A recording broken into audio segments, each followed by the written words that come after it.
بسم اللہ الرحمن الرحیم۔ قیامت کا دن انصاف کا دن ہے، اور دنیا میں اللہ تعالیٰ نے ہمیں جو زندگی عطا کی ہے اس میں مومن بھی رہتا ہے، کافر بھی رہتا ہے، ظالم بھی رہتا ہے، مظلوم بھی رہتا ہے۔ اگر یہ قیامت کا دن نہ ہوتا تو سب کی انتہا یہی دن ہی ہوتے بس، اور اس کے بعد ختم ہو جاتے۔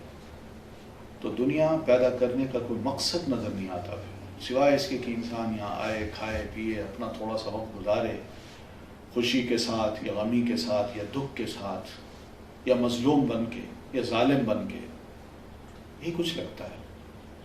انصاف نظر نہیں آتا پھر یہاں۔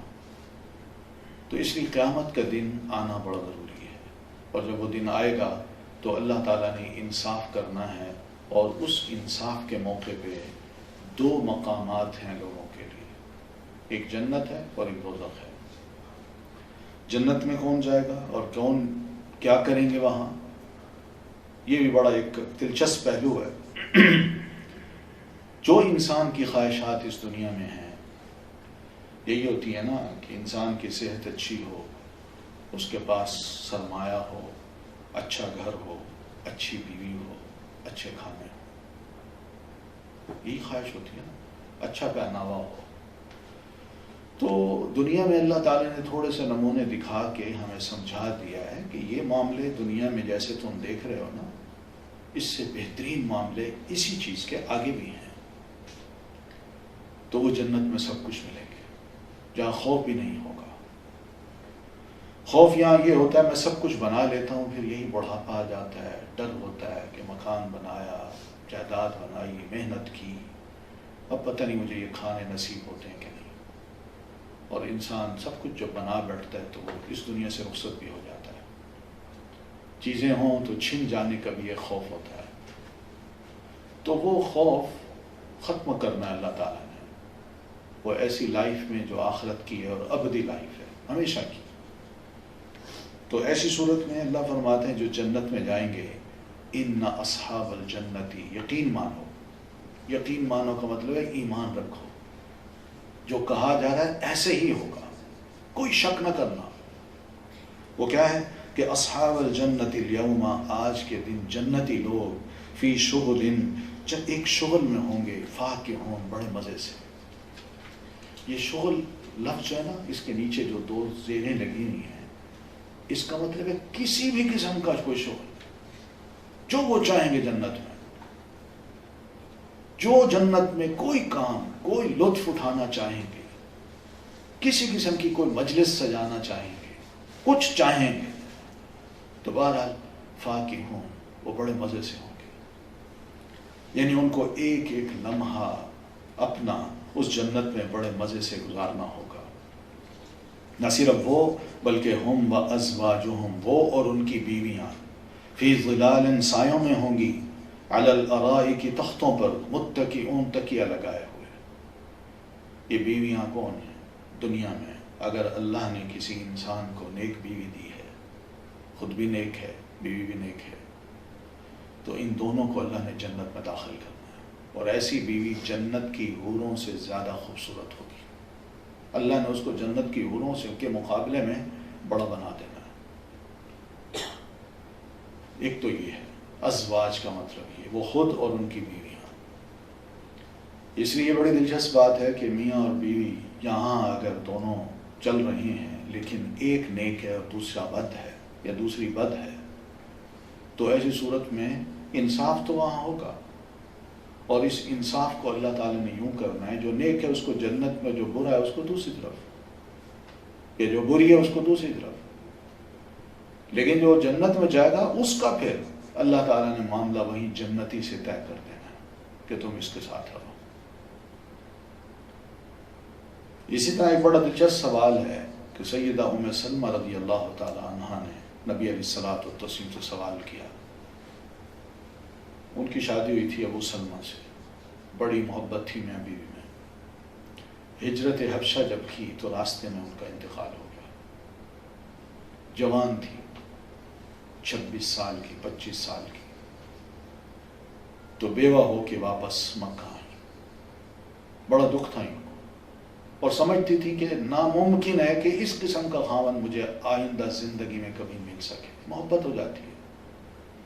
تو اتفاق ایسا کہ ان کا رشتہ طے ہوا پیارے رسول صلی اللہ علیہ وسلم سے. ام المومنین بن کے گھر آ گئی. وقت گزار رہی ہیں. ایک وقت ایسا آیا کہ انہوں نے ایک سوال کیا نبی علیہ الصلوۃ والتسلیم سے, اللہ کے رسول یہ بتائیے کہ اس عورت کے دنیا میں 2 خاوند ہوں, کل وہ جنت میں جائے وہ اور اس کے دونوں خاوند, تو وہ کس کے ساتھ رہے گی؟ بڑا دلچسپ سوال ہے. تو پیارے رسول صلی اللہ علیہ وسلم نے فرمایا وہ اس کے ساتھ رہے گی جو دنیا میں اخلاق کے اعتبار سے اس سے زیادہ اچھا سلوک کرتا تھا. یعنی اخلاقی طور پر بڑا انتہائی بہترین انسان تھا, وہ اس کے ساتھ پھر رہے گی. کہنے لگی اللہ کے رسول کیا اخلاق کا اتنا وزن ہے؟ آپ نے فرمایا بالکل, اخلاق ہر شے کو پیچھے چھوڑ جاتا ہے. تو اس وجہ سے یہ قیامت کے روز انصاف اس طرح ہونا ہے.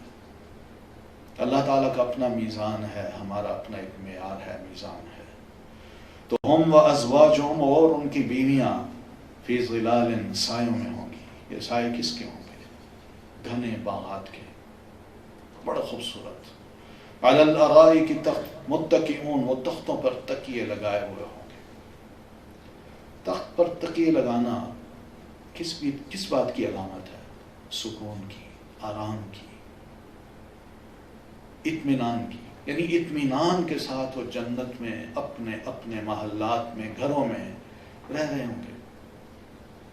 لہم فیہا فاکہۃ, ان کے لیے اس باغ میں یا ان باغات میں فاکہۃ, میوے ہوں گے. ایک میوے کا نام ہے فاکہ, کہتے ہیں میوے کو, یعنی وہ پلیٹ جس میں بہت سا میوہ رکھ دیا جائے, مختلف قسم کا تر و تازہ میوہ, فریش میوہ جو ہے.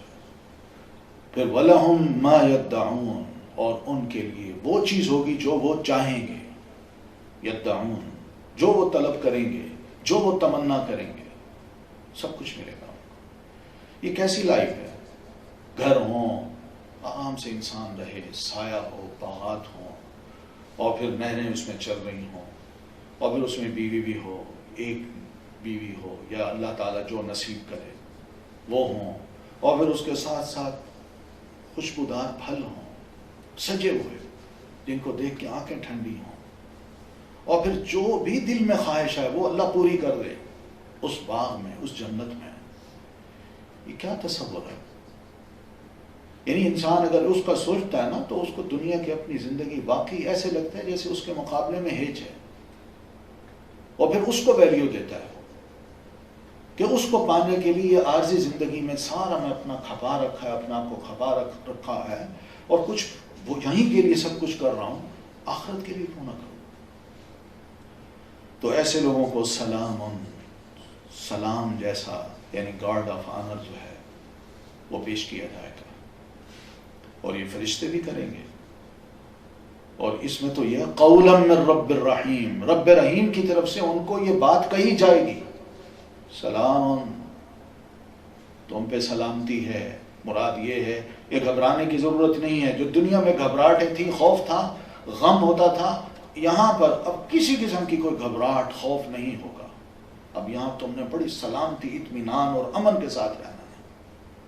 یہ رب کی طرف سے جب ایسی بات ہو جائے کسی جنتی کو, کتنی بے فکری کی زندگی ہے. یہ ہے وہ ریوارڈ دنیا میں تھوڑی زندگی میں عمل کرنے کا, ہمیشہ کے لیے. اور اس کے مقابلے میں وَامْتَازُوا الْيَوْمَ أَيُّهَا الْمُجْرِمُونَ, انصاف ہو رہا ہے. او مجرموں, تم علیحدہ ہو جاؤ, تم اس قابل نہیں ہو کہ ان لوگوں کے ساتھ کھڑے ہو, تم علیحدہ ہو جاؤ. مجرم کس کو کہتے ہیں؟ ہمارے ہاں تو مجرم اسی کو کہتے ہیں نا جو کوئی بھی قانون کو توڑے اور قانون کی نظر میں وہ مجرم بن گیا. پولیس آتی ہے, اس کو پکڑتی ہے, عدالت میں پیش کرتی ہے, اور پھر اس کے بعد جیل ڈال دیتی ہے. یہی ہوتا ہے نا. اگر کسی انسان کے ساتھ یہ سلوک ہو تو خود سوچے ہو میری اپنی ذات مجھے اپنے بارے میں کیا سجھا رہی ہے کہ میں کیسا انسان ہوں. یعنی ہاتھوں میں ہتھکڑیاں لگ گئیں, پولیس مجھے پکڑ کے لے جا رہی ہے, عدالتوں میں پیش کر رہی ہے, اخبارات میں اس کا تذکرہ آ رہا ہے, یعنی انسان کیا سوچتا ہے اپنے بارے میں کیسا انسان بن گیا ہوں دنیا میں، اتنی ذلت، کسی کو منہ دکھانے کے قابل ہی نہیں، نہ اپنے دوستوں کو نہ اپنے شریف رشتہ داروں کو. تو یہ تو دنیا کی معمولی ذلت ہے جو ناقابل برداشت ہوتی ہے کسی شریف انسان کے لیے.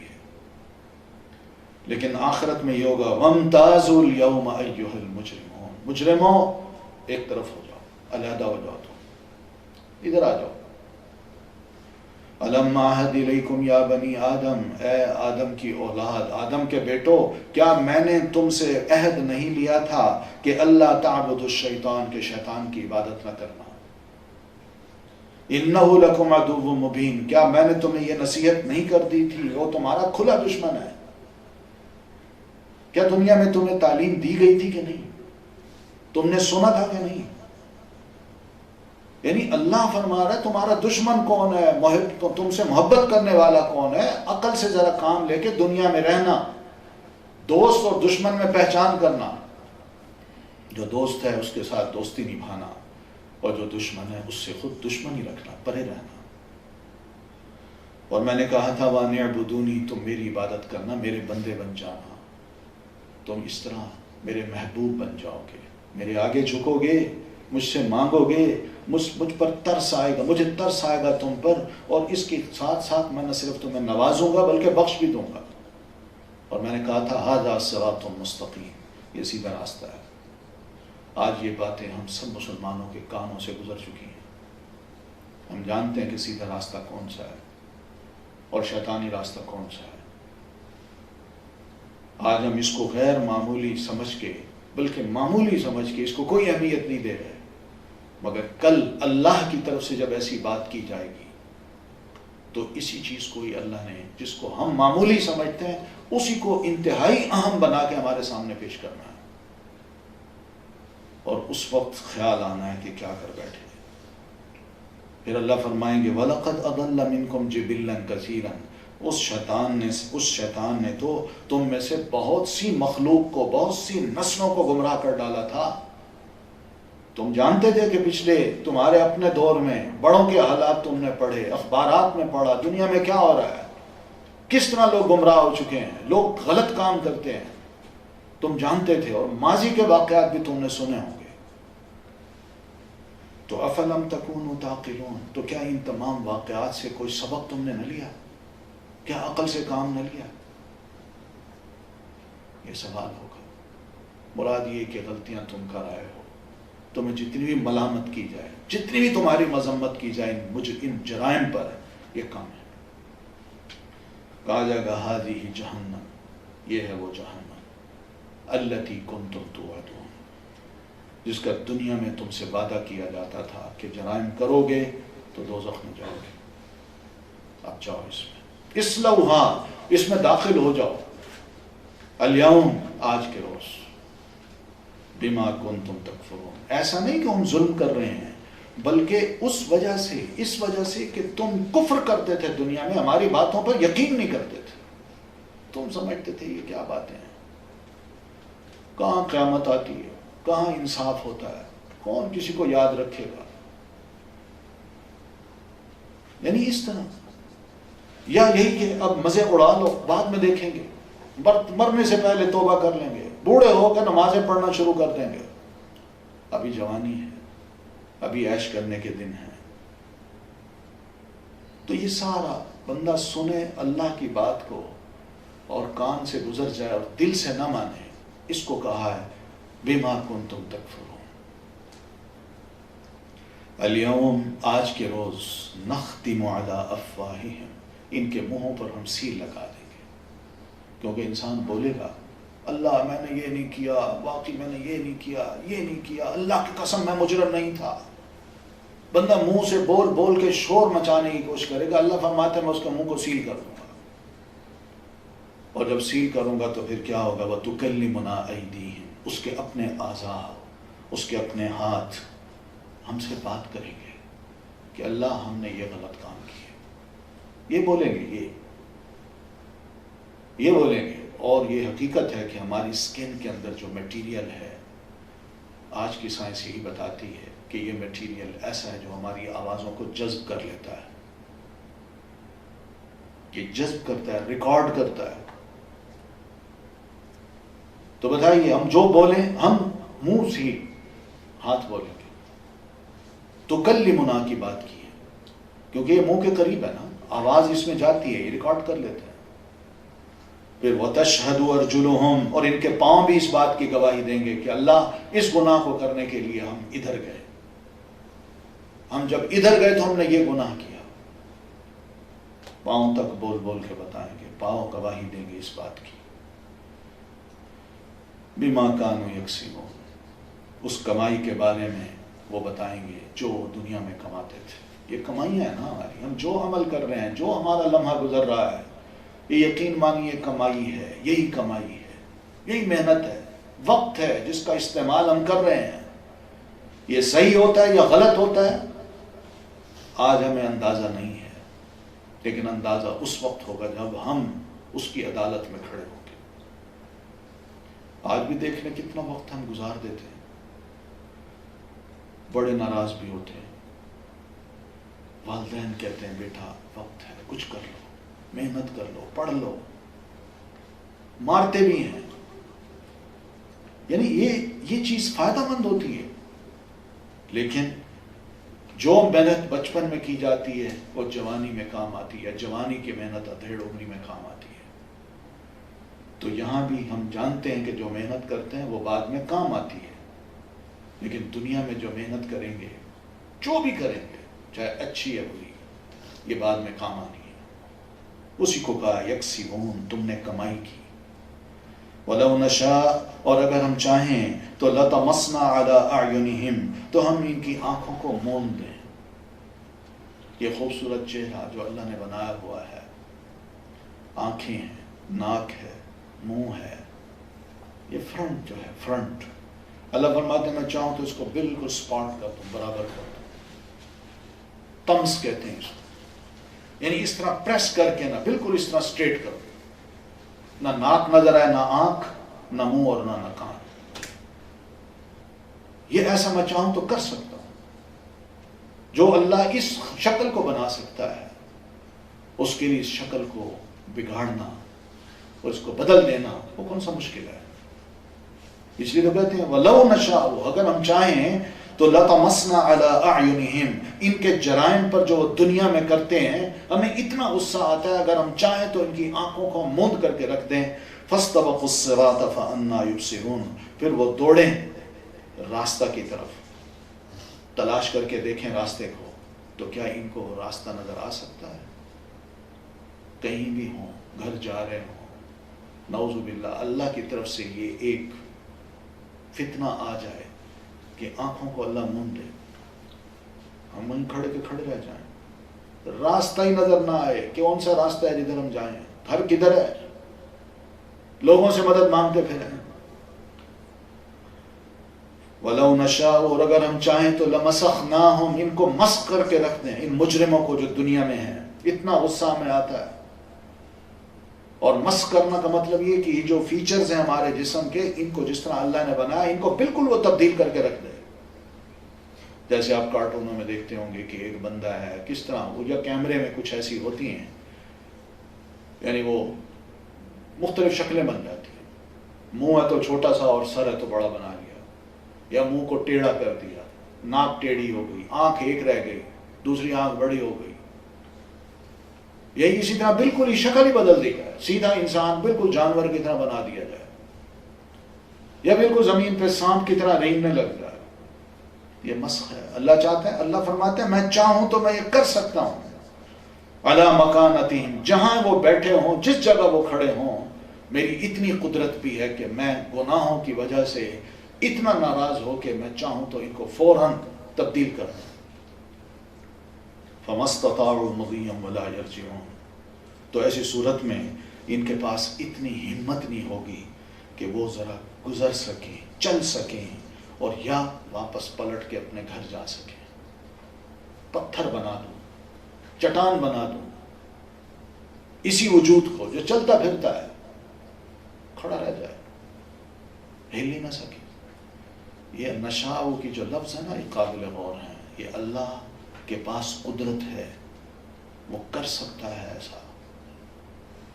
اس سے بے خوف نہیں رہنا چاہیے۔ پھر فرمایا دیکھو ومن نعمرہ، جس کو ہم عمر دیتے ہیں ننکسہ، ہم اس کو الٹا کے بھی رکھ دیتے ہیں۔ بچپن انسان دیکھے، بچپن کے فوٹو کیسا لگتا ہے، کتنا پیارا بیبی ہے ماں باپ کے لیے، اور یہی بچہ جب بڑا ہوتا ہے، داڑھی مونچھ نکل آتے ہیں، تو دیکھیے کیا خوبصورت جوانی ہے، جوش ہے، شباب ہے، طاقت ہے، اور پھر یہی جوانی آہستہ آہستہ جب ڈھلتی ہے تو بڑھاپا آتا ہے، اب انسان کی شکل بھی بدلتی جا رہی ہے۔ اور ننکسہ کا مطلب یہ کہ میں الٹا دیتا ہوں، وہ نہ جوانی رہتی ہے، نہ بچپنا رہتا ہے، نہ وہ جوش رہتا ہے، نہ وہ جذبے رہتے ہیں، نہ وہ سوچ رہتی ہے۔ اور جوانی میں ہر شے کو بڑا بندہ پہچانتا ہے، بڑا الرٹ ہے، ہوشیار ہے، برینی ہے، جینیس ہے، لیکن اسی دماغ کو، اسی فرد کو اللہ فرماتے ہیں میں بالکل الٹا کے رکھ دیتا ہوں، اور ایسا الٹاتا ہوں کہ بڑھاپے میں اس کے سامنے اس کا اگر اپنا بیٹا کھڑا ہو تو اس کو پہچان نہیں سکتا، پوچھتا ہے کون ہے، بول نہیں سکتا، بچوں کے نام یاد نہیں رہتے۔ اللہ فرماتے ہیں ہم ایسا کر سکتے ہیں اور کرتے ہیں، دنیا میں ہو رہا ہے، دنیا میں ہو رہا ہے۔ یہ سارے سبق ہیں ہم سب کے لیے کہ ہم کم از کم ان سے کچھ تو نتیجہ نکالیں، اپنے لیے کچھ تو راہ متعین کریں کہ ایسا جب ہونا ہے تو قیامت کے روز بھی اللہ تبارک و تعالیٰ ایسے معاملے ہمارے ساتھ کر سکتا ہے۔ افلا یعقلون، کیا لوگ عقل سے کام نہیں لیتے؟ ذرا سوچیں، عقل، حقیقت یہ ہے کہ ہم اپنی عقل کا استعمال نہیں کرتے۔ ذرا روز تھوڑی سی میڈیٹیشن ضرور کیا کریں، علیحدگی میں بیٹھ کے سوچا کریں یہ کیا ہے زندگی، کیا کوئی مقصد بھی ہے یا ایسے گزار رہا ہوں میں؟ میری زندگی میں جو بحیثیت ایک مسلمان کے ہے، میری زندگی میں، اور ایک غیر مسلم جو کافر ہے، اللہ کو نہیں مانتا، رسول کو نہیں مانتا، اس کی اور میری زندگی میں کوئی فرق بھی ہے؟ اگر نہیں ہے تو پھر مجھ میں اور اس میں کیا فرق ہے؟ تھوڑی سی اللہ عقل دیتا ہے، عقل دے، انسان ذرا تھوڑا سا بیٹھ کے سوچے، ضرور سوچا کریں۔ انسان کاروبار کے بارے میں سوچتا ہے، اپنے مستقبل کے بارے میں سوچتا ہے، بچوں کے بارے میں سوچتا ہے، اپنے بارے میں سوچتا ہے۔ اپنے بارے میں کبھی یہ بھی سوچ لینا چاہیے کہ میں آخر یہ وقت جو گزار رہا ہوں، کیا جو میرے اندر خواہشات امٹتی ہیں، کیا واقعی میں ان کو دنیا میں پورا کر سکتا ہوں؟ کیا ہوتی ہیں خواہشات پوری؟ نہیں ہو سکتی۔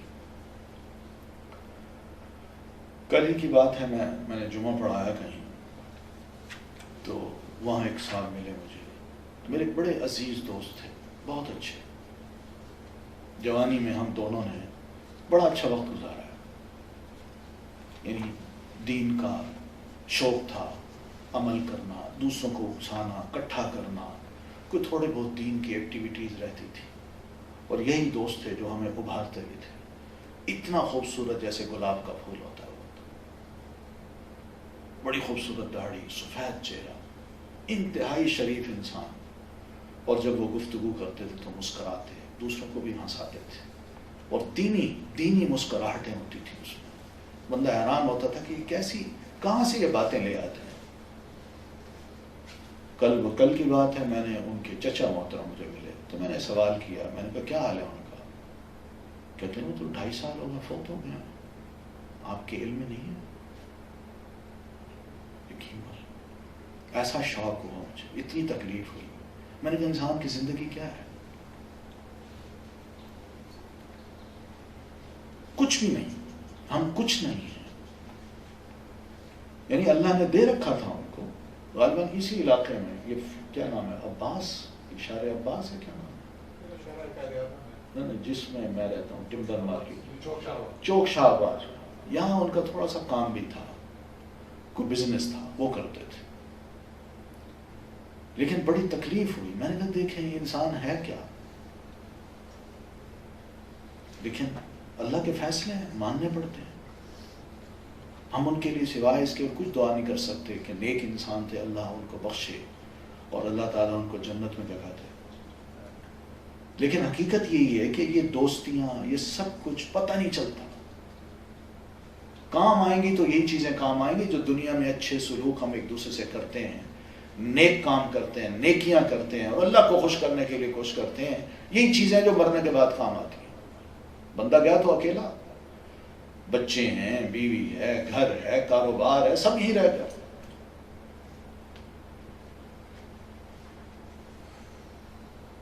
وما علمناہ الشعر، اور ہم نے نبی صلی اللہ علیہ وسلم کو کوئی شعر نہیں سکھایا، یعنی آپ شاعر نہیں ہیں۔ وما ينبغي له، اور نہ ہی آپ کے لیے مناسب ہے کہ آپ شعر کہیں، پوئٹری، کہ آپ پوئٹ نہیں ہیں۔ آپ پر الزام لگایا جاتا تھا کہ آپ ایک شاعر ہیں، آپ جو باتیں کرتے ہیں شاعرانہ باتیں ہیں۔ اللہ فرماتا ہے شعر کیا، میں نے تو ان کو سکھایا ہی نہیں ہے شعر، اور ان کے لیے مناسب ہی نہیں ہے کہ یہ شعر کہہ سکیں۔ اور واقعی نبی علیہ الصلوۃ والتسلیم کا ایسا حال تھا کہ آپ جب کبھی بھی کوئی شعر پڑھتے تھے تو اس کو الٹا دیتے تھے، سیدھا شعر بھی نہیں پڑھ سکتے تھے۔ یہ ہے وما ينبغي له۔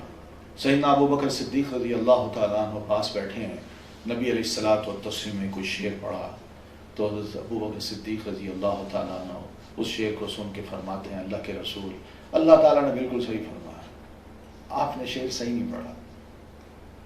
جو فرمایا نا وما ينبغي له، یہ آپ کے لیے مناسب ہی نہیں ہے، اور واقعی آپ کے لیے مناسب، آپ نے شعر پڑھا ہے لیکن وہ شعر کو آگے پیچھے کر دیا ہے، وہ صحیح شعر رہا ہی نہیں۔ اور باقی یہ الزام لگانا کہ یہ شاعر ہیں، قرآن کو پڑھیے، کیا اس میں کون سی شاعری ہے؟ شاعری میں کیا ہوتا ہے؟ محبوب کا ذکر ہوتا ہے، اس کی زلفوں کا ذکر ہوتا ہے، اس کی آنکھوں کا ذکر ہوتا ہے، اس کے دانتوں کا ذکر ہو، شکل، خوبصورتی، حسن، جمال، زلف، مطلب یہ سب چیزیں شاعری میں ہوتی ہیں۔ کیا قرآن مجید میں اللہ کے رسول صلی اللہ علیہ وسلم نے اگر لوگوں کو یہ سنایا ہے تو اس میں ایسی شاعری ملتی ہے؟ یہ شاعری کا مفہوم اور معنی اس قرآن مجید میں ملتا ہے؟ کیسا الزام ہے جو تم لگا رہے ہو؟ ہم تو یہ کہتے ہیں وما علمناہ الشعر، ہم نے ان کو شعر سکھایا ہی نہیں۔ سکھانے والا، علم دینے والا اللہ ہے، اور اللہ کے رسول صلی اللہ علیہ وسلم خود بھی رب سے دعا کیا کرتے تھے، اور آپ کو حکم بھی تھا کہ اللہ کے رسول رب کی جناب میں یہ دعا کیا کیجئے، رب زدنی علما، میرے مولا میرا علم بڑھا۔ رسول کو بھی علم کی ضرورت ہوتی ہے، تو وہ اللہ جو وحی کرتا جاتا اس کا فہم سمجھاتا جاتا، یہ وہ علم تھا جو پیارے رسول صلی اللہ علیہ وسلم کو اللہ تعالیٰ نے سکھایا۔ مگر یہ علم کون سا ہے؟ دین کا علم، جس سے ہماری دنیا بھی بنتی ہے، آخرت بھی سنورتی ہے۔ یہ وہ علم تھا، صرف کہنے والا نہیں تھا، کرنے والا بھی تھا، اور اللہ کے رسول نے کر کے دکھایا بھی، دوسروں کو یہ باور کرایا کہ اس پر عمل کرنا کوئی مشکل نہیں ہے، کسی بھی دور میں آسان ہے، کر کے تو دیکھیے، آپ اچھے انسان بنتے ہیں کہ نہیں؟ وما علمناہ الشعر وما ينبغي له ان هو الا ذکر وقرآن مبین۔ بھلے لوگوں، یہ جو کچھ پڑھ کے تمہیں سناتا ہے یہ تو نصیحت کی باتیں ہیں اس میں، اور صرف قرآن مبین ہے، کھلم کھلا اللہ کی بات، اللہ کا کلام ہے، کوئی شاعری نہیں ہے۔ تم جانتے بھی ہو کہ اس میں باقی نصیحتیں ہیں ہمارے لیے۔ اور پھر قرآن پڑھتے ہیں پیارے رسول صلی اللہ علیہ وسلم، اور واضح کر دیتا ہے قرآن مجید جو میں کہہ رہا ہوں، قرآن جو کہہ رہا ہوتا ہے وہ کیا مفہوم ہے اس کا، ہر بندہ اس کو سمجھتا ہے۔ یہ کیوں ہم نے دیا ان کو؟ لینذرا، تاکہ آپ لوگوں کو وارن کریں، لینذرا، تاکہ آپ ڈرائیں۔ کس کو؟ من کان حیا، اس کو جو زندہ ہے۔ زندہ کا کیا مطلب ہے؟ جو اپنے ان ٹولز کو صحیح استعمال کرتا ہے، دل کو، اپنی سماعت کو، اپنی بصارت کو، جو صحیح استعمال کرتا ہے وہ زندہ ہے اللہ کے نزدیک، اور جو ان ٹولز کا صحیح استعمال نہیں کرتا وہ رب کے نزدیک مردہ ہے، میت ہے، میت۔ قرآن مجید میں اللہ تعالیٰ نے اس کی مثالیں دی ہیں۔ زندگی واقعی اسی سے ملتی ہے، انسان اس پر عمل تو کرے۔ دیکھیں انسان کی روح کو اطمینان ہوتا ہے کہ نہیں؟ اور روح کا اطمینان ہی اصل زندگی ہے، اور اگر اس کو چھوڑ دے کر کے دیکھے، جو عمل کرے، اس کے اندر اگر اطمینان نہیں ہے، اندر کی دنیا بے آباد ہے، برباد ہے، اس کے لیے کوئی شے کچھ بھی حیثیت نہیں رکھتی، وہ مطمئن نہیں ہوتا کبھی۔ یہی تو وجہ ہے کہ دنیا میں دیکھیں آپ، جو رب کو نہیں مانتے، جو دین اسلام کو نہیں مانتے، جو صرف دنیا میں ہی غرق ہو گئے ہیں، انہوں نے دنیا میں سکون حاصل کرنے کے لیے کیا کچھ خرچ کرنے کو وہ تیار ہیں، مگر ان کو نہیں ملتا۔ اور نتیجہ یہ نکلتا ہے کہ رات کو صبح جب اٹھتے ہیں لوگ تو اس کے کمرے میں جاتے ہیں تو وہ دیکھتا ہے اس کی گردن لٹکی، وہ پھانسی پہ چڑھا ہوا ہے، اس نے اپنے گلے میں رسی ڈال دیتا ہے، اور آج کل تو یہی ہے کہ پسٹل مار دیتا ہے اپنے آپ کو۔ اتنی بے چینی ہوتی ہے لوگوں کو کہ سب کچھ ہے، مجھے سکون نہیں، میں کیا کروں؟ تو اس وجہ لِيُنذِرَ مَنْ كَانَ حَيًّا، کہ آپ ڈرائیے ان کو جو باقی زندہ ہے، وَيَحِقَّ الْقَوْلُ عَلَى الْكَافِرِينَ، اور جو بات ہے قرآن مجید کی وہ صحیح ثابت ہو جائے کافروں پر۔ جو زندہ لوگ ہیں وہ قرآن کو سنیں گے، ڈر جائیں گے، ان ٹولز کا استعمال کریں گے، اثر لیں گے، مطمئن ہو جائیں گے کہ ہاں یہی وہ تعلیم ہے جو ہمیں چاہیے۔ اور جن کے دلوں میں یہ چیزیں نہیں ہیں اور ان کا صحیح استعمال نہیں کرتے، ان تک بھی یہ بات پہنچ جائے، مگر وَيَحِقَّ الْقَوْلُ، پھر اس قرآن کی بات ایسے لوگوں پر بھی ثابت ہو جائے کہ قرآن نے کہا تھا ان ٹولز کا اگر غلط استعمال کیا تو الٹی طرف جاؤ گے، تو ان پر یہ بات قرآن کی ثابت ہو جائے کہ ہاں قرآن صحیح کہتا تھا۔ اولم یروا، کیا بھلا لوگوں تم دیکھتے نہیں، انا خلقنا لہم، لوگ دیکھتے نہیں کہ ہم نے ان لوگوں کے لیے پیدا کیا ہے، مما عملت ایدینا انعاما، اس چیزوں میں سے جن پر عمل کیا ہے، یعنی ہمارے ہاتھوں نے، جن پر ہمارے ہاتھوں نے کاریگری دکھائی ہے، کیا اس چیز کو نہیں دیکھتے؟ اور ان میں انعام ہیں، مویشی ہیں، ذرا ان کو ذرا دیکھ لیں کہ کس طرح ہماری یہ کاریگری ہے جو ہم نے خود اپنے ہاتھوں سے کی ہے، بنائی ہے۔ اونٹ دیکھ لیجیے، کیسا اس کا چہرہ ہے، کیسے اس کے ہونٹ ہیں، کیسا اس کا سر ہے، اور پھر کیسی اس کی لمبی گردن ہے، پھر اس کا آگے کمر ہے، کمر کے اوپر کوہان ہے، اور پھر لمبی لمبی ٹانگیں ہیں، پچھلی ٹانگیں لمبی ہیں، اور پھر پیٹ کے نیچے ہم نے ایک پیڈنگ ایسی کر دی ہے کہ جب وہ بیٹھتا ہے تو اس کے پیٹ کو تکلیف نہ ہو۔ یہ اتنا بڑا جانور ہم نے بنایا ہے، اس کو کبھی دیکھا غور سے؟ اسی کو تو قرآن میں اللہ تعالیٰ فرماتے ہیں افلا ينظرون الى الابل كيف خلقت، کیا لوگ غور سے نہیں دیکھتے اونٹ کی طرف کہ ہم نے اس کو کیسے پیدا کیا ہے؟ یہ اللہ فرماتے ہیں مما عملت ایدینا، یہ ہمارے ہاتھوں کی کاریگری ہے کہ ہم نے اس طرح ایک اونٹ کو بنایا، اس طرح ایک شیر کو بنایا، اسی طرح انعام وہ مویشی جانور جن کا ہم استعمال کرتے ہیں، یعنی ان میں اونٹ ہے، گھوڑا ہے اور پالتو گدھا ہے، پھر اس کے علاوہ جو گائے ہے، بکری ہے، دمبا ہے، یہ سب دیکھیے ان کو کیسے اللہ نے ان کو بنایا۔ لیکن بنا کے ہم نے ایسے نہیں چھوڑا، فَهُمْ لَهَا مَالِكُونَ، ان کی باغ ہم انسانوں کے ہاتھوں میں دے دیے کہ جدھر لے جانا چاہیں لے جائیں، جب اس کو لٹانا چاہیں لٹا دیں، جب ان کے گلے پہ چھری پھیرنا چاہیں پھیر دیں۔ ہم نے ایسا ان کو بنا دیا ہے۔ اگر ان کو سخت جان بنایا ہوتا، خوفناک بنایا ہوتا، تو انسان نہ کبھی کنٹرول کر سکتا اور نہ کبھی اتنا لذیذ بہترین گوشت کھا سکتا۔ اونٹ ہے، اونٹ کو دیکھ لیجیے، میں نے خود دیکھا ہے اونٹ کو، یعنی ایک چھوٹا سا بچہ ہے، اس کے ہاتھ میں اونٹ کی مہار ہے، لے کے جا رہا ہے، چھوٹا سا بچہ۔ میں کہا سبحان اللہ، اللہ اتنی بڑی مخلوق تو نے بچے کے ہاتھ میں دے دی، اور وہ جدھر چاہتا ہے لے کے جا رہا ہے انسان کے بس یہ ہے فَهُمْ لَهَا مَالِكُونَ وَذَلَّلْنَاهَا لَهُمْ، اور ہم نے مطیع کر دیا ان تمام مویشیوں کو ان انسانوں کے لیے، فَمِنْهَا رَكُوبُهُمْ، تو ان میں کچھ مویشی تو ایسے ہیں جن کے اوپر یہ خود سوار ہوتے ہیں، لمبی لمبی ٹریولنگ کرتے ہیں، وَمِنْهَا يَأْكُلُونَ، اور ان میں سے کچھ ایسے بھی ہیں جن کا یہ گوشت کھاتے ہیں، وَلَهُمْ فِيهَا، اور پھر ان کے لیے ہم نے انسانوں کے لیے ان جانوروں میں، ان مویشیوں میں منافع، کچھ فائدے بھی رکھ دیے ہیں۔ فائدے کیا ہیں؟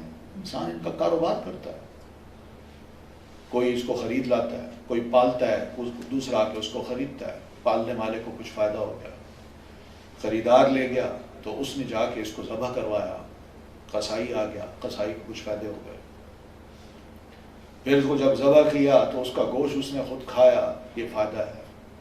اس کی کھال کوئی لے گیا، اس نے اس سے کئی چیزیں بنا دی، اس کی اون جو ہے وہ الگ کام آ جاتی ہے، ہڈیاں، آنتیں، کوئی ایک چیز ہے۔ کتنے بزنس ہیں جو صرف ان جانوروں سے نکلتے ہیں اور لوگوں کے بڑے فائدے ہیں۔ ومشارب، اور پھر پینا بھی ہے، اس کا دودھ بھی پیتے ہیں انسان۔ ان سب کو ذرا غور سے ہوتا ہے۔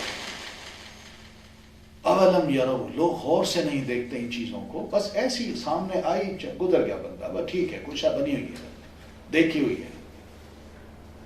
لیکن اگر ذرا تھوڑا سا انسان غور کرے، اولم یرو کا مطلب ہے غور سے ذرا دیکھا کرو، تو غور سے دیکھنے سے انسان خود حیران ہوتا ہے کہ واقعی اللہ تعالیٰ کی تخلیق عجیب و غریب ہے۔ ہر شے کو اس نے تخلیق تو بخشی ہے، مگر ہر ایک اسپیشل چیز ہے۔ وَاتَّخَذُوا مِن دُونِ اللَّهِ آلِهَةً، اس سب کچھ کے باوجود کہ اللہ بنانے والا ہے، اللہ خالق ہے، لوگ پھر بھی کیا کرتے ہیں؟ اللہ کو چھوڑ کے دوسروں کو اپنا معبود بناتے ہیں۔ آلِهَةً، ایک نہیں چند خدا لوگوں نے بنا رکھے ہیں اللہ کے مقابلے میں۔ یہ من دون اللہ کا لفظ قرآن مجید کا، اس کو سمجھیے گا، بار بار یہ لفظ آتا ہے، جس کا مطلب ہے کہ اللہ اللہ ہے، جو اللہ نہیں ہے وہ من دون اللہ ہے۔ بس اللہ خالق ہے اور وہ ایک ہے، اور جو اس کے علاوہ جو کچھ ہے وہ مخلوق ہے۔ اس طرح جو اللہ ہے وہ اللہ ہے، اور اللہ کے علاوہ ہر شے جو ہے وہ اللہ نہیں ہے۔ یہی مطلب ہے من دون اللہ کا۔ تو اس کو اگر ہم سمجھ جائیں مسلمان، تو پھر اللہ کی صحیح پہچان بھی ہوتی ہے، ہمارے سارے جھگڑے ختم ہوتے ہیں۔ یہ جو چھوٹی چھوٹی باتیں ہمارے اندر عام سی ہیں، جن میں ہم جھگڑتے ہیں اور ایک دوسرے کے خلاف بہت کچھ بولتے بھی ہیں، وہ صرف اس لفظ کی پہچان اگر صحیح ہمیں حاصل ہو جائے تو یقین مانے ہمارے سارے جھگڑے ختم ہو جائیں، ہم ایک اللہ کے پجاری بن جائیں، ہم کسی کو بھی اللہ کے مقابلے میں کوئی ویلیو نہ دیں، صرف عبادت کریں اللہ کی اور کسی کی نہ کریں۔ یہ جو شرک ہے وہ اسی وجہ سے تو ہوتا ہے کہ جب اللہ کے علاوہ کسی اور کو اللہ تعالیٰ کے جو ٹائٹل ہیں یا اللہ تعالیٰ کے اختیارات ہیں وہ کسی اور کو دے دیے جائیں، یہی شرک ہوتا ہے۔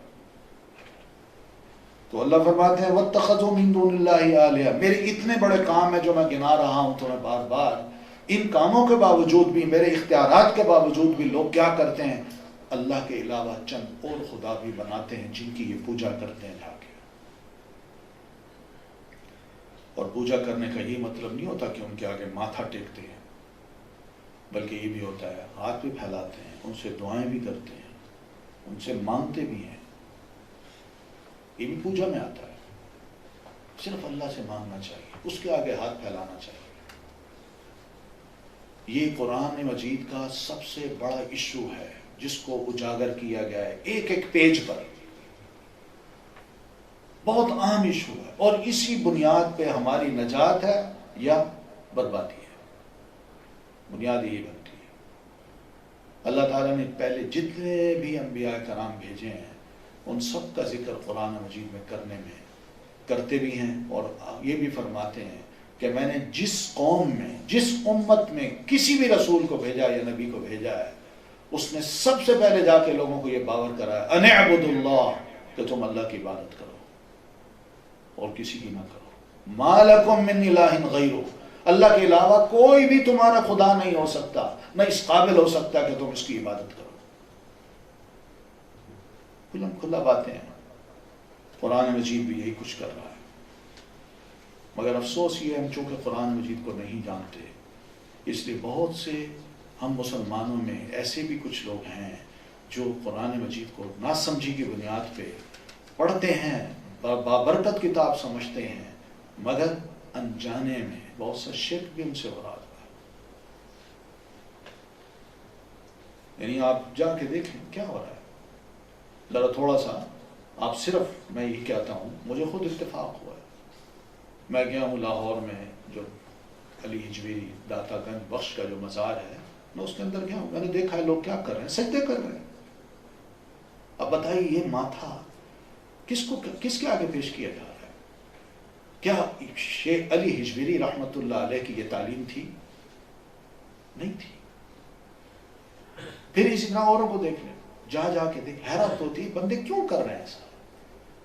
اس اللہ سے کیوں نہیں مانگتے جو ہمیشہ سے زندہ ہے، اور اس سے کیوں مانگا جا رہا ہے جو دنیا میں ہے ہی نہیں؟ کیوں مانگا جا رہا ہے مجھ سے؟ تو یہ اللہ فرماتے ہیں وَاتَّخَذُوا مِن دُونِ اللَّهِ آلِهَةً، میرے سارے اختیارات کے باوجود پھر بھی لوگ کیا کرتے ہیں، مجھے چھوڑ کے چند انہوں نے خدا بنا رکھے ہیں۔ کوئی بیماری دور کرنے والا ہے، کوئی اولاد دینے والا بنا رکھا ہوتا ہے، کوئی مشکل دور کرنے والا بنا رکھا ہوتا ہے۔ عجیب و غریب لوگوں کے خیالات ہو گئے ہیں۔ لَعَلَّهُمْ يُنصَرُونَ، شاید کہ ان کی عبادت کر کے یہ لوگ مدد کیے جائیں۔ وہ یہ سمجھتے ہیں کہ ان کی عبادت کریں گے یہ بعد میں ہماری مدد کریں گے۔ اللہ فرماتا ہے لا يستطيعون نصرهم، یہ ان زندہ لوگوں کی کوئی مدد نہیں کر سکتے۔ کیوں؟ اس لیے کہ وہ خود بے بس ہیں۔ جو سنتا نہیں، جو دیکھتا نہیں، جو ہلتا نہیں، جو بولتا نہیں، وہ کیا مدد کرے گا؟ تھوڑی سی بات عقل کے طور پر بھی، عقلی طور پر بھی آپ ذرا سوچیے۔ یعنی ہمارے ہاں عام جو تصورات ہیں وہ کیا ہوتے ہیں؟ کوئی فوت ہوتا ہے، کوئی بھی بزرگ ہے، نیک ہے، سب کچھ ہے، فوت ہو گیا، ڈاکٹر کیا کرتے ہیں؟ آ کے اس کے دل کی دھڑکن دیکھتے ہیں اور پھر چیکنگ کے بعد کہتے ہیں یہ فوت ہو چکے ہیں، جس کا مطلب ہے اب نہ یہ سنتے ہیں، نہ دیکھتے ہیں، نہ بولتے ہیں، نہ ہل سکتے ہیں۔ ایسا ہی مطلب ہے، یہی ہوتا ہے نا، سب کچھ ہو گیا، پھر ان کو نہلایا گیا اور دوسرے نہلا رہے ہیں، وہ خود ہل نہیں سکتے، پانی اوپر نہیں ڈال سکتے، بے جان ہے، ان کو نہلایا جاتا ہے، ان کو کفن پہنایا جاتا ہے، پھر ان کو لے بھی جاتے ہیں قبرستان، ان کی قبر کھدی ہوئی ہے، پھر قبر میں ان کو لٹاتے ہیں، وہ ان کے پاس اتنی ہمت نہیں کہ خود اٹھیں اور قبر میں جا کے لیٹ جائیں، سب کچھ ہو جاتا ہے، لیکن جب مٹی برابر ہوتی ہے تو پھر ہم کیا سوچتے ہیں ایسے لوگوں کے بارے میں؟ ہم کہتے ہیں اب یہ سنتا ہے۔ یہ سوچ جو ہے نا، ذرا تھوڑا سا عقلی اعتبار سے انسان کو سوچنا چاہیے، کیا واقعی اچھی سوچ ہے؟ یہی تو رونا ہے قرآن مجید کا، یہی تو اسلام کی تعلیم ہے۔ بھلے لوگوں تھوڑا سا سوچو، تھوڑا سا سوچو۔ ابھی چند لمحے پہلے جس کو تم نے یہ سمجھا کہ یہ اب دنیا میں رہنے کے قابل نہیں ہے، اس کی لاش کو اگر ہم نے زمین پہ رکھا، ایسے گھروں میں رکھا تو یہ تو اس کی لاش بدبو دینے لگ جائے گی، ہم اس کو دفنا دیں۔ تم نے اپنے پاس اس کو پسند نہیں کیا رکھنا، اس کو تم نے دفنا دیا۔ اور زندہ کو یاد رکھیے کوئی نہیں دفناتا، نہ زندہ چاہے گا کہ مجھے دفنایا جائے۔ تم نے خود یہ کیا، اور پھر اس کے بعد تمہارے یہ بیلیفز کیسے بن جاتے ہیں کہ یہ اب سنتے ہیں، اب یہ جانتے ہیں ہمارے حالات کو۔ یہی قرآن مجید کہتا ہے، بار بار کہتا ہے افلا یعقلون، لوگ غور نہیں کرتے، عقل سے کام نہیں لیتے۔ لا یستطیعون نصرہم، یہ ان کی مدد نہیں کر سکتے، وہم لہم جند محضرون، بلکہ وہ ان کے لیے لشکر بنا دیے گئے جو حاضر کیے جاتے ہیں۔ بس کھڑے ہیں آگے، انسان زندہ کھڑا ہو جاتا ہے، اس کے آگے بڑے بڑے خوبصورت چہرے دیکھے ہیں ہم نے۔ یعنی مجھے یہ بھی اتفاق ہوا ہے، میں سینیگاگ میں بھی گیا ہوں، یہودیوں کی جو عبادت گاہ ہے، چرچ میں بھی گیا ہوں، میں نے ان کو بھی دیکھا ہے، اور ہندوؤں کے جو ٹیمپلز ہیں میں ان میں بھی گیا ہوں۔ اور ٹیمپل میں مجھے ایک دفعہ بڑا وقت گزارنے کا موقع ملا، نیروبی میں تھا، تو میں نے وہاں دیکھا کہ کھڑا ہوں میں، بڑا صاف ستھرا فرش ہے، اور سامنے بڑے خوبصورت شیشے کے نا کوئی چھوٹے چھوٹے وہ بنے ہوئے ہیں، تو اس میں مورتیاں جو ہیں بڑی خوبصورت شکلیں عورتوں کی، مناسب جسم، ان کو بنا کے بڑا خوبصورت ان کو سوٹ پہنایا ہوا جو ان کے رنگ کو، جو ان کے کلر کے لیے بہترین میچ کرتا ہو، بنایا ہوا مورتیاں کھڑی ہیں۔ یقین مانے بڑے خوبصورت لوگ آتے ہیں، جو ہی اندر داخل ہوتے ہی الٹے لیٹ جاتے تھے، سر نیچے اور ہاتھ آگے، یوں مانگ رہے ہیں اس سے، لیٹے ہوئے ہیں۔ رونا آتا تھا کہ کہاں گئی ان کی عقل، یہ کس سے مانگ رہے ہیں؟ جس مورتی کو انہوں نے خود بنایا، خود رنگ و روپ دیا، بازار سے خرید کے لائے اور اس کو رنگ روپ دے کے اس میں سجا دیا، کپڑے پہنا دیے، یہ کیا خدا ہے؟ کیا اس سے مانگا جا سکتا ہے؟ جو اپنے بننے کے لیے زندوں کا محتاج ہو اور جو بنایا گیا دوسروں کے ذریعے سے، وہ خدا کیسے بن سکتا ہے؟ لوگ ہیں کہتے نہیں، ہم مانتے ہیں وہ خدا جس کے بارے میں ہم روز پڑھتے ہیں، اللہ لا الہ الا هو الحی القیوم، وہ اللہ جس کے علاوہ کوئی معبود برحق نہیں، جو ہمیشہ سے زندہ ہے، اس کو ہم مانتے نہیں۔ یہی رونا ہے قرآن مجید کا انسانوں پر کہ بڑا عجیب انسان ہے۔ فلا يحزنك قولهم، تو اللہ کے رسول آپ کو ان کی باتیں غمگین نہ کر دیں، یہ آپ کی بات نہیں مانتے اور اپنے اس غیر خدا کی عبادت پہ ڈٹے ہوئے ہیں اور اس کے کچھ دلائل دیتے ہیں، غمگین ہونے کی ضرورت نہیں ہے۔ انا نعلم ما یسرون وما یعلنون، یہ جو کچھ بھی چھپاتے ہیں، جو ظاہر کرتے ہیں، ہم اچھی طرح جانتے ہیں، ہمیں پتہ ہے کہ دل میں کس بات کو چھپا رہے ہیں، حق کو چھپا رہے ہیں، آپ کی صحیح بات کو تسلیم نہیں کرنا چاہتے۔ ہم یہ چھپی ہوئی باتیں کل قیامت کو نکالیں گے۔ اولم یر الانسان، کیا بھلا انسان نہیں دیکھتا کہ انا خلقناہ، کہ ہم نے پیدا کیا اس کو من نطفۃ، ایک نطفہ سے، فاذا هو خصیم مبین، پھر وہ ہم سے کھلم کھلا جھگڑا کرتا ہے۔ یہ اشارہ ہے، ایسے ایک سمبل ہے، انسان دنیا میں ہے ایسے بہت سے ہیں۔ ولید بن مغیرہ، خالد بن ولید کے والد، یہ گئے کسی سفر سے آ رہے تھے تو قبرستان سے گزرے، ایک بوسیدہ قبر کھلی ہوئی دیکھی تو اس کے اندر ہڈیاں مردے کی نظر آئیں، تو ایک ہڈی اٹھا لی، ہڈی اٹھا کے چلے آئے بازار میں، مکہ میں، اور حرم کے پاس جہاں اللہ کے رسول لوگوں کو سمجھا رہے ہیں، وہ ہڈی لوگوں کو دکھا کے کہتا ہے، بھلا بتاؤ کہ من یحیی العظام وہی رمیم، اور یہ ہڈی جو بوسیدہ ہو چکی ہے اس کو کون زندہ کر سکتا ہے؟ یہ کہتے ہیں کہ ہم مر کے دوبارہ زندہ ہوں گے، یہ بوسیدہ ہڈی یہ کیا زندہ ہو سکتی ہے؟ یعنی ہڈی کو مثال بنا کے بتانا یہ چاہ رہا ہے کہ دوبارہ ہم زندہ نہیں ہو سکتے، تو ختم ہو گئے، ان کا وجود ہی ختم، پتہ نہیں ہڈی کس کی ہے۔ تو اس کے جواب میں اللہ فرماتے ہیں یہ سوچنا چاہیے اس کو، انا خلقناہ من نطفۃ، ہم نے اس کو ایک نطفہ سے بنایا، نطفہ سے پیدا کیا ہے۔ نطفہ کیا ہے؟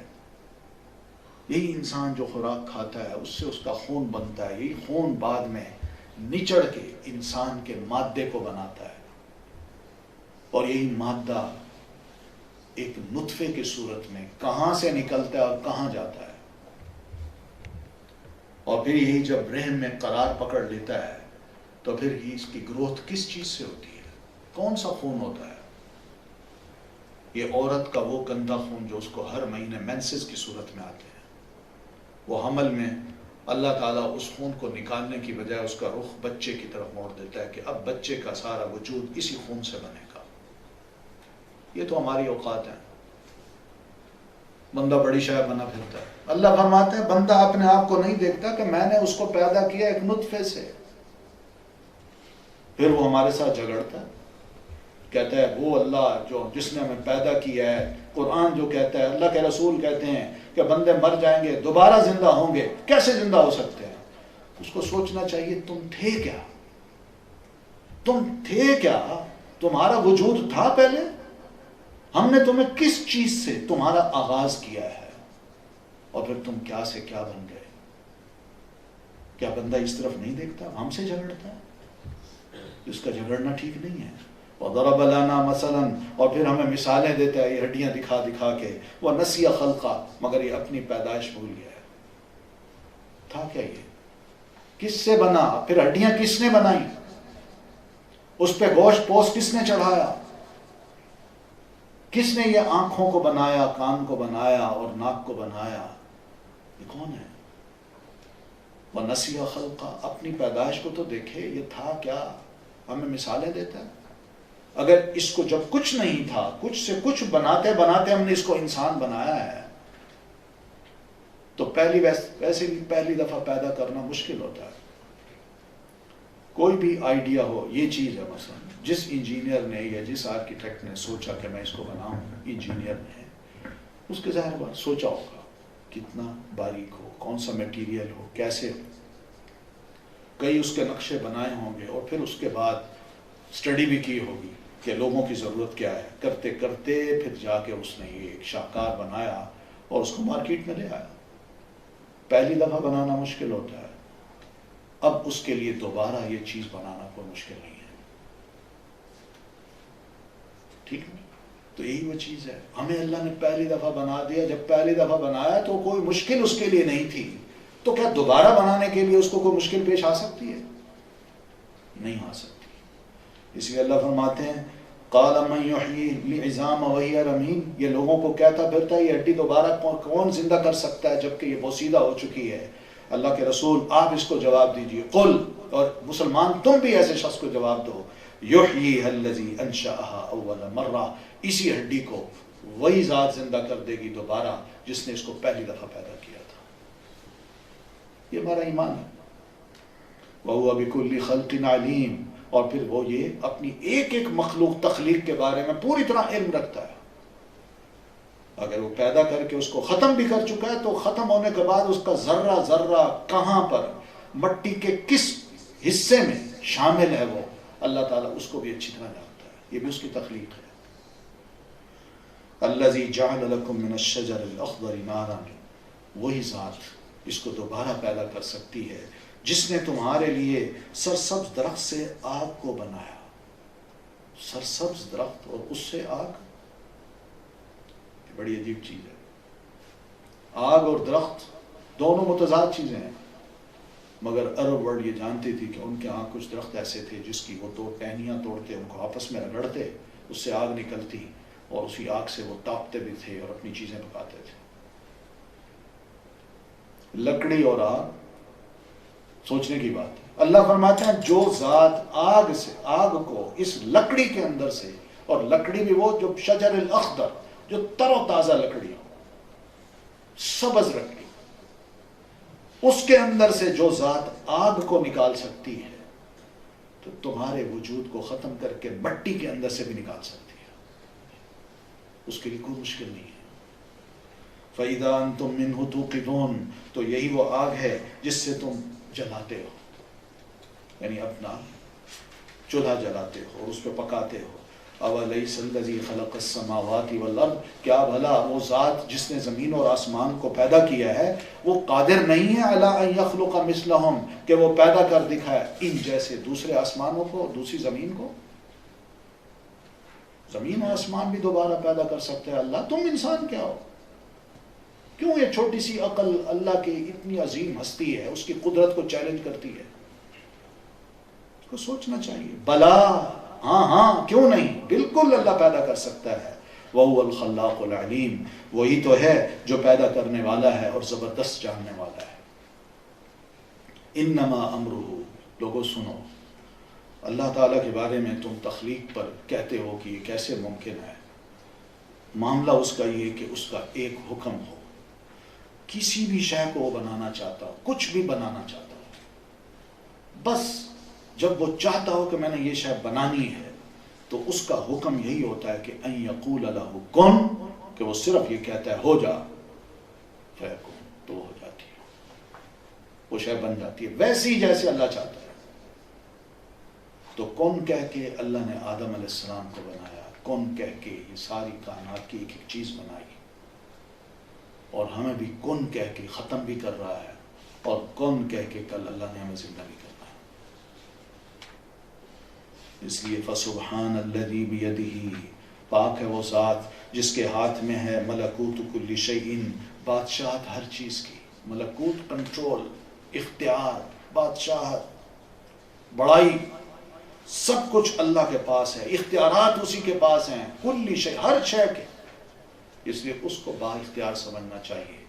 اس کے علاوہ اگر کسی اور کو سمجھا جاتا ہے تو یہ غلط ہے، یا اس کے اختیارات میں کوئی بندہ سمجھتا ہے کہ شاید اس کے پاس کمی ہے ان اختیارات کی، وہ یہ نہیں کر سکتا، تو یہ اللہ تعالیٰ کی ذات میں وہ عیب کو تلاش کر رہا ہے کہ وہ پورا خدا نہیں ہے، پورا کنٹرول نہیں ہے اس کا۔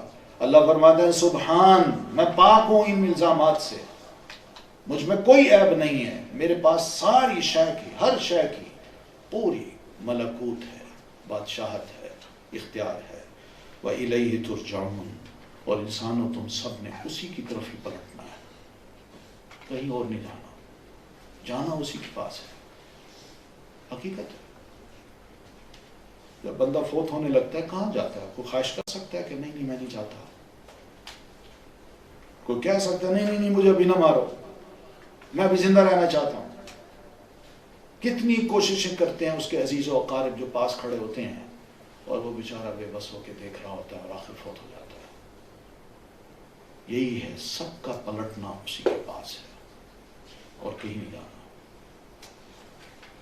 اور یہ صورت ہے یاسین کی، اس میں اللہ تعالیٰ نے پھر وہی بات اپنا تعارف کرایا ہے، اپنے اختیارات جتوائے ہیں، اپنی بادشاہت کے بارے میں بتایا ہے، اور یہ سارا تعارف اللہ تعالیٰ نے اس صورت میں شروع سے لے کر آخر تک ہمیں کروا دیا ہے۔ یہ وہ حجتیں ہیں جو اللہ تعالیٰ ہم پر پوری کر رہا ہے، دنیا والوں پر۔ جو مان لیتے ہیں وہ کامیاب ہیں، جو نہیں مانتے وہی نقصان اٹھائیں گے۔ اللہ تعالیٰ ہم سب کو کامیاب لوگوں میں بنائے۔ سبحانک اللہم و بحمدک، اشہد ان لا الہ الا انت، استغفرک۔